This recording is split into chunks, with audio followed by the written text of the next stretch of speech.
6 Cuban Americans living in South Florida pushing back on anti-sanction comments made by Democratic members of Congress. Plus, in the wake of the war with Iran, South Floridians are feeling pain at the pump. What we can expect in the coming days and how to save. And rip current dangers as several swimmers rescued from being pulled out to sea. Tonight, the life-saving warning. CBS News Miami at 6 begins right now. This is CBS News Miami.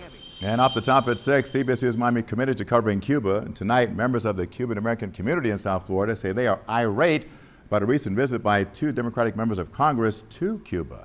At the heart of their frustration, an interview that took place in Havana with the U.S.-based independent media outlet. Good evening. I'm Jim Barry. And I'm Naja Sherman. Lauren Pastrana has the night off. Thank you for joining us. CBS News Miami's Yvonne Taylor is your reporter live in Westchester.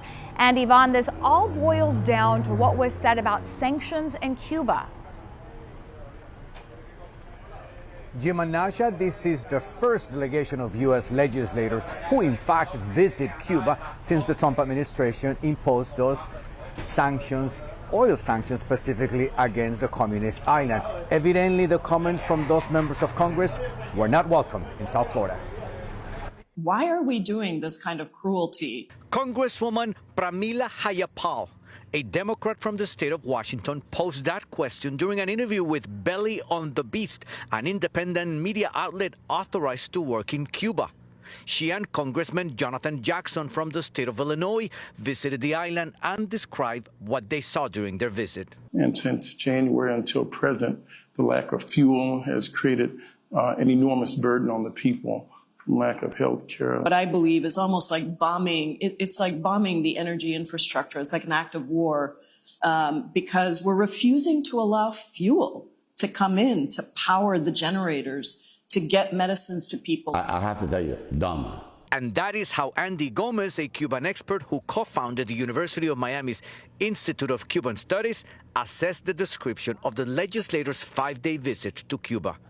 Why didn't they talk about a change in the political system of Cuba or the economic system of Cuba? Most of the interview was focused on the impact of the recent sanctions, specifically lack of fuel. But for me, maybe the most heartbreaking piece of this was going to the maternity hospital and going into the neonatal intensive care unit and seeing the low birth weight babies. But let's be very clear, once again, the U.S. embargo on Cuba allows for Cuba to buy medicine, equipment, and food. Why haven't the Cubans done it? Both members of Congress met with the Cuban leader Miguel Díaz-Canel.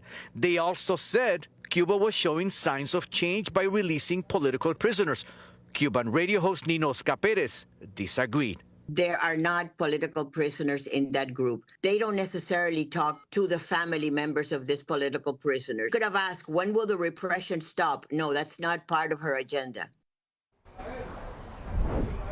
And according to Cuban expert Andy Gomez, the trip of these 2 legislators to the communist island could affect Democrats running for office in the next midterm elections. We're live in Westchester. Yvonne Taylor, CBS News, Miami.